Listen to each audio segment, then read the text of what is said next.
Ano nga ba ang magandang rice para sa isang diabetic?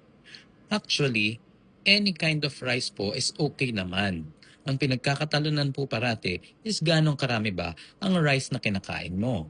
So, whether brown rice yan, black rice, or red rice, lahat po sila nakakataas pa rin ng sugar. It's the amount na kung ganong karami ang kinain mo ang importante.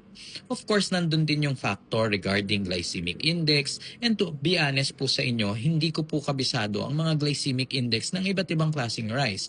Bakit? Because I don't think that's very important. Ang mas importante po is malimit ninyo yung amount of rice. For example, naka-brown rice ka nga pero 2 cups naman ang kinain mo, so mas maganda pa rin ang 1 cup of white rice. So whether anumang color ng rice ang kinakain mo, if malilimit mo ang amount nito, malilimit mo pa rin ang pumapasok na sugar sa katawan mo. So hindi po bawal ang rice, ang bawal is kumain ng maraming rice. I hope that answers your question regarding kung anong magandang rice for diabetics.